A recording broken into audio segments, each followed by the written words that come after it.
তো এর আগে আমরা লোকাল এবং গ্লোবাল ভেরিয়েবল সম্পর্কে জানলাম। তো লোকাল ভেরিয়েবল আমরা দেখলাম যে নির্দিষ্ট একটা স্কোপ থাকে তার, হ্যাঁ, যেমন একটা ফাংশন আমি তৈরি করলাম, এই ফাংশনের মধ্যে কি লোকাল ভেরিয়েবলটা আমরা ব্যবহার করতে পারছি। তো আর গ্লোবাল ভেরিয়েবলটার স্কোপ থাকে সব জায়গায়। আর পিএইচপির মধ্যে কিছু ভেরিয়েবল আছে, বিল্ড ইন ভেরিয়েবল, যেগুলোকে বলে সুপার গ্লোবাল ভেরিয়েবল। এবং এই ভেরিয়েবলগুলো আপনি যে কোনো জায়গা থেকে আপনি অ্যাক্সেস করতে পারবেন এই ভেরিয়েবলগুলো দিয়ে। যেমন আপনি কোনো একটা ফাইলের মধ্যে আর একটা ফাইল থেকে আরেকটা ফাইলের মধ্যে, অথবা দেখা গেল যে যে কোনো একটা ক্লাসে অথবা একটা মেথডে আপনি এই এই গ্লোবাল ভেরিয়েবলগুলো অর্থাৎ সুপার গ্লোবাল ভেরিয়েবলগুলো দিয়ে কি আপনি অ্যাক্সেস করতে পারছেন। তো সুপার গ্লোবাল ভেরিয়েবলগুলোর মধ্যে যেগুলো আছে, যেমন ধরুন কমন যেগুলো, যেমন আমি এখানে লিখছি গ্লোবালস, ওকে। তারপরে আছে আপনার সার্ভার, তারপরে আছে আপনার রিকোয়েস্ট, রিকোয়েস্ট, তারপরে আছে পোস্ট, তারপরে আছে গেট,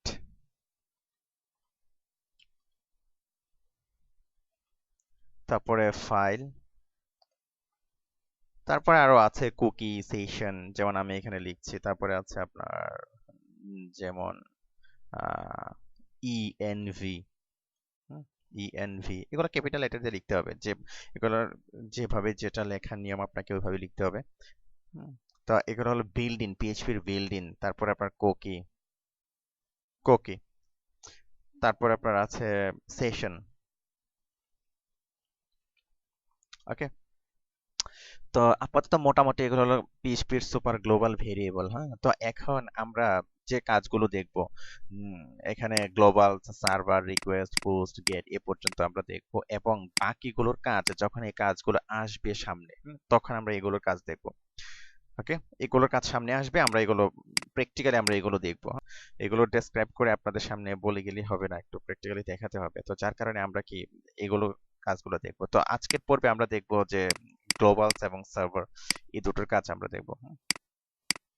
তো প্রথমে আসি আমরা গ্লোবালস। তো এর আগে আমরা দেখিয়েছি যে কিভাবে গ্লোবাল ভেরিয়েবল তৈরি করতে হয়। যেমন আমরা একটা ফাংশন নিলাম, ফাংশন টেস্ট, ওকে, টেস্ট নিলাম। তো এই ফাংশনের উপরে আমি একটা ভেরিয়েবল নিলাম, সাপোজ আমি নিলাম এক্স ইকুয়াল টু 5, ওকে। তারপর আমি আরেকটা ভেরিয়েবল নিলাম, সাপোজ ওয়াই ইকুয়াল টু 10, ওকে। তো এই যে আমি উপরে নিলাম, অর্থাৎ এই যে আমি ফাংশনের বাহিরে নিলাম, তো আমি ফাংশনের ভিতরে বা যে কোনো জায়গা থেকে এই ভেরিয়েবলগুলোতে অ্যাক্সেস করব এই গ্লোবাল কিওয়ার্ডের মাধ্যমে। অর্থাৎ এগুলো গ্লোবাল ভেরিয়েবল। যেমন আমি ইনস্ট্যান্টলি আমি এখানে ডিক্লেয়ার করেছি, ইনস্ট্যান্টলি আমি এখানে কি করি আরেকটা ভেরিয়েবল আমি ডিক্লেয়ার করে নিই। যেমন আমি গ্লোবাল কিওয়ার্ডের মাধ্যমে আমি এটাকে ধরবো। তো এর আগে আমরা দেখিয়েছিলাম যে এখানে, আচ্ছা আমি আগে লিখে নিই, যেমন সাপোজ আমরা এখানে লিখবো যে গ্লোবালস, আমরা এটা এখানে লিখবো, গ্লোবালস লিখলাম।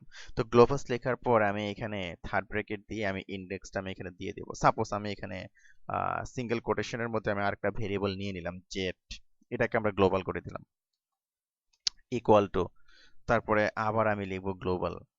হুম, তো গ্লোবাল লিখে এই যে গ্লোবালি ডিক্লেয়ার করেছি এক্স, তো আমি এখানে লিখবো কি এক্স, এক্স দিলাম, ওকে। তারপরে সাপোজ আমি কি করলাম, যোগ করে দিলাম দুটাকে, ক্যালকুলেশন করলাম একটা।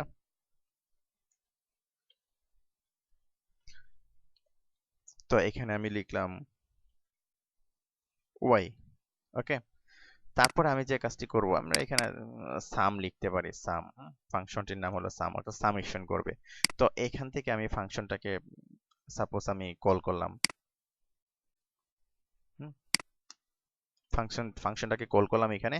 তো কল করার পর এই যে আমি জেডটা নিয়েছি, তাই না, এখানে আমি কি নিয়েছি, এক্স ইকুয়াল টু 5 নিয়েছি, ঠিক তেমনি ভাবে আমি এখানে ইকো করলাম, সাপোজ শুধু জেড ইকো করলাম, সেভ দিলাম। তারপর আমি এখানে রিলোড দিলাম, রিলোড দেওয়ার পর আমাকে দেখাচ্ছে কি 15। তো এর আগে আমি যখন এখানে গ্লোবাল ভেরিয়েবল নিয়েছিলাম। তো নেয়ার পরে এই যে ভেরিয়েবলটাকে আমি কি করেছিলাম, এখানে আমি গ্লোবাল কিওয়ার্ড দিয়ে আমি সূচিত করে দিয়েছিলাম। ঠিক আছে? তো আপনি এভাবে গ্লোবাল কিওয়ার্ড দিয়ে সূচিত করে আপনি লিখতে পারবেন, অথবা আপনি সুপার গ্লোবাল ভেরিয়েবল, যেটা গ্লোবালস, যেটা আমরা এই যে এভাবে লিখেছি, আপনি এভাবে দিয়েও কি এটাকে সূচিত করতে পারবেন। ওকে, তো এখানে দেখুন যে আমি এটাকে গ্লোবাল জেড লিখেছি, অর্থাৎ গ্লোবাল জি লিখেছি, এটাকে আমি এখানে ইকো করছি, কারণ কি আমি এটাকে কি সুপার গ্লোবাল ভেরিয়েবল দিয়ে কি আমি অ্যাক্সেস করছি। তারপরে ঠিক তেমনি ভাবে এই যে এটা থেকে আমি সুপার গ্লোবাল ভেরিয়েবল দিয়ে আমি অ্যাক্সেস করছি। তো এইভাবে আপনি সুপার গ্লোবাল ভেরিয়েবল দিয়ে অ্যাক্সেস করে কি আপনি কাজ করতে পারবেন এই কিওয়ার্ডের মাধ্যমে। তখন আপনাকে কি গ্লোবাল ওই কিওয়ার্ডটা লেখা লাগবে না। অর্থাৎ এই যে আমরা যেরকম আগে লিখতাম গ্লোবাল, এই কিওয়ার্ড দিয়ে আর আপনাকে সূচিত করতে হবে না। ওকে, এই গেল একটা। তারপরে আরেকটা গুরুত্বপূর্ণ জিনিস দেখাবো, সেটা হলো আপনার সার্ভার। যেমন ধরুন এই যে এটা সার্ভার, এটার কি কাজ সেটা দেখাচ্ছি।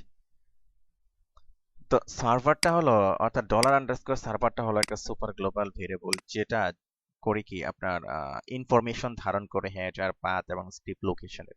অর্থাৎ আপনি কোথায় আছেন এবং ধরেন কি ব্রাউজার ইউজ করছেন, অথবা মানে টোটাল হেডার, হ্যাঁ, অর্থাৎ আপনি যেখানে আছেন, যেমন স্ক্রিপ্ট লোকেশন, এই সংক্রান্ত সবকিছু আপনাকে এই যে সার্ভার, এই সুপার গ্লোবাল ভেরিয়েবল দিয়ে কি আপনার আর অ্যাক্সেস করা যায়। যেমন ধরুন আমি এখন যে স্ক্রিপ্টে আছে, যে স্ক্রিপ্ট লোকেশন আছে লোকাল হোস্ট স্ল্যাশ প্রজেক্ট, অথবা www.localhost.com, www.yoursite.com, হ্যাঁ, এই যে সাইটের অ্যাড্রেস। তো আপনি এটা বের করবেন কিভাবে? আপনার হর হামেশাই এটা বের করার দরকার হতে পারে, এবং এটা নিয়ে কাজ করার দরকার হতে পারে যখন আপনি এন্টারপ্রাইজ লেভেলের একটু বড় ধরনের কাজ করবেন। যেমন ধরুন আমি এখানে ইকো করলাম, ইকো আমি সার্ভার, এই জিনিসগুলো আপনারা মুখস্থ করে নেবেন একের পর এক, আমি যেগুলো এখন লিখছি।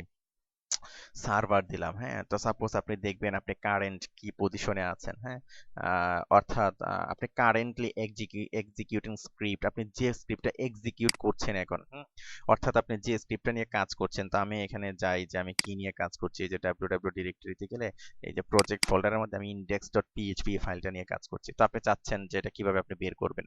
জাস্ট আপনি এখানে কি করবেন, আপনি এখানে লিখবেন যে $_ সার্ভার লিখে আপনি একটা কোটেশন দেবেন, সিঙ্গেল কোট। তারপরে আপনি এখানে লিখবেন যে php_self ওকে, সেভ দিলাম। সেভ দেওয়ার পর আমি এখন রিলোড দিলাম। তো দেখুন দেখাচ্ছে প্রজেক্ট index.php, অর্থাৎ আমি কোথায় আছি, ফাইলটা কোথায় আছে। www ডিরেক্টরির মধ্যে গেলাম, এই যে প্রজেক্ট ফোল্ডারের মধ্যে index.php। ওকে, অর্থাৎ আপনি যে ফাইলটি নিয়ে কাজ করছেন, হ্যাঁ, সেই ফাইলটার নামটা এখানে কি সে শো করছে, এবং যে কোন ফোল্ডারের মধ্যে আছে এই ফোল্ডারের নামটাও কি এখানে শো করছে। তো হর হামেশা আপনার এরকম ফাইলের লোকেশন নিয়ে আসার দরকার হতে পারে, তখন আপনি কি করবেন, পিএইচপি সেলফ ব্যবহার করবেন। ওকে, গেল। এই যে ধরুন যে আপনি এখানে এর আগে যেটা আমি বলেছিলাম যে www.yoursite.com, অর্থাৎ আপনি যে সাইটে আছেন, হ্যাঁ, অর্থাৎ যে লোকেশন, অর্থাৎ যে ওয়েবসাইটে আপনি আছেন, সেই ওয়েবসাইটের অ্যাড্রেস, অর্থাৎ ওয়েবসাইটের সেই অ্যাড্রেসটা যদি আপনি বের করতে চান, বিষয়টা হলো এরকম যে আপনার হোস্ট সার্ভার যেটাকে বলে, আমরা যেটাকে বলি www.yoursite.com, এটাকে যদি আপনি বের করতে চান তাহলে আপনি কি লিখবেন, এখানে জাস্ট আপনি লিখবেন সার্ভার নেম, এখানে আপনি লিখবেন সার্ভার_নেম। ওকে, সেভ দিলাম। আপনি দেখবেন সে শো করবে যে লোকাল হোস্ট, হ্যাঁ, এটা। তো প্রজেক্ট হলো আমার ফোল্ডারের নাম। ওকে, প্রজেক্ট আমার সাইটের নাম না। অর্থাৎ আপনার লিখলেন এরকম www.yoursite.com, সাপোজ এরকম আপনি লিখলেন www. আমরা এরকম লিখলেন www.yoursite.com স্ল্যাশ, আপনি এটা লিখলেন, অর্থাৎ এটা হলো ফোল্ডারের নেম, ফোল্ডারের নাম। আপনার জাস্ট এখানে কি লোকাল হোস্ট এটা, তাই তো? এখন যদি আমি এটাকে এক্সিকিউট করি, আমি এটাকে কি দেখবো, আমি দেখবো যে লোকাল হোস্ট, অর্থাৎ আমার এই সাইটের নামটা চলে আসছে। তো আপনার সাইটের নামটা, অর্থাৎ সাইটের অ্যাড্রেসটা যদি আপনি নিয়ে আসতে চান, আপনি দেখতে চান, আপনি লিখবেন কি সার্ভার নেম লিখে আপনি অর্থাৎ $_সার্ভার নেম লিখে কি আপনি আপনার সাইটের অ্যাড্রেসটা আপনি বের করতে পারেন। এখন আপনি চাচ্ছেন যে একবারে কারেন্ট পাথ, হ্যাঁ, ফুল পাথটা বের করতে, অর্থাৎ আপনি কোথায় আছেন এখন ঠিক একবারে পুরোটা আপনি বের করবেন। তো তার জন্য আপনি লিখবেন যে স্ক্রিপ্ট নেম, এখানে আপনি লিখবেন স্ক্রিপ্ট আন্ডারস্কোর নেম।